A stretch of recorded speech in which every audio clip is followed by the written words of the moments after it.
उसका हमें मुकाबला करना है और हमें ऊपर उठना होगा और अपनी पार्टी को हर स्तर पर हमें पुनः मजबूत बनाना होगा। हालांकि इस संदर्भ में आप लोगों को ये मालूम है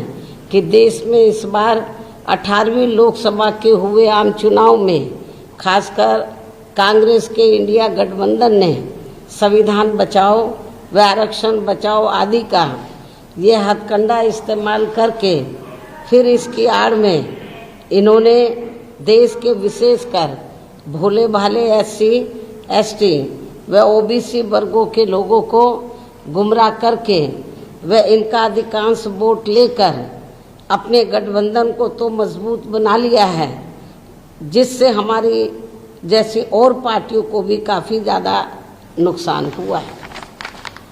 और फिर इस चुनाव के बाद जम्मू कश्मीर व हरियाणा प्रदेश में जल्दी ही विधानसभा के हुए आम चुनाव में हमारी पार्टी इनके इन और भी हथकंडों व षड्यंत्रों आदि से अपने लोगों को पूरे तौर से बाहर नहीं निकाल पाई, जिससे पार्टी को इन दोनों राज्यों के चुनाव में भी यहाँ काफ़ी कुछ नुकसान उठाना पड़ा है। ऐसी स्थिति में अब अपनी पार्टी के लोगों को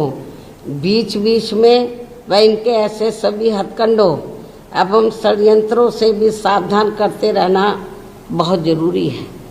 अब हमें अपनी विशेष रणनीति बनानी होगी। तो अब ये नहीं कि इलेक्शन में ये लोग क्या बता रहे हैं, हमें अभी पहले की तरह कैडर के जरिए तो हमें बीच बीच में कैडर के जरिए बीच बीच में इनके ऐसे सभी हथकंडों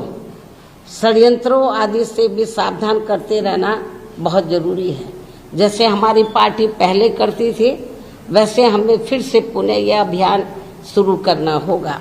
तभी फिर हमारी पार्टी आगे चलकर पुनः बेहतर स्थिति में आ सकती है, जो ये अपनी पार्टी व मूवमेंट के हित में बहुत ज़रूरी भी है। ऐसा किए जाने पर ही फिर इस बार यही मान्यवर श्री कांशीराम जी के प्रति अपनी पार्टी के लोगों की सच्ची श्रद्धा भी होगी। इस उम्मीद व भरोसे के साथ ही अब मैं अपनी बात यहीं समाप्त करूं, लेकिन इससे पहले कल जम्मू कश्मीर व हरियाणा प्रदेश में विधानसभा चुनाव के आए नतीजों में हमारी पार्टी की जो स्थिति रही है तो उसके बारे में मैं ये कहना चाहूँगी कि हरियाणा कृषि प्रधान प्रदेश है। यहाँ कृषि से जुड़े खासकर जाट समाज के लोग बीजेपी की केंद्र व राज्य सरकार की भी किसान विरोधी रही नीतियों व कार्यशैली आदि से कतई भी खुश नहीं रहे हैं और अभी भी खुश नहीं हैं, जिसकी खास वजह से ही बीजेपी को सत्ता में आने से रोकने के लिए इस बार जाट समाज का अधिकांश वोट कांग्रेस पार्टी को ही चला गया,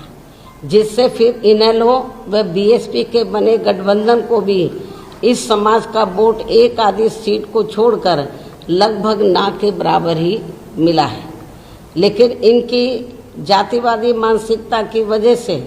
जाट समाज का वोट बीएसपी उम्मीदवारों को तो बिल्कुल भी नहीं मिला है, जबकि बीएसपी का दलित बेस वोट पूरा का पूरा इनेलो के उम्मीदवारों को ट्रांसफ़र हुआ है। इतना ही नहीं बल्कि श्री चौटाला परिवार से जुड़ा जाट समाज का भी वोट इनमें आपस में फूट होने की वजह से फिर इसका भी ज़्यादातर लाभ बीजेपी को ही मिल गया है। वहीं दूसरी तरफ गैर जाट समाज का वोट भी इनकी इस लड़ाई में अधिकांश बीजेपी को ही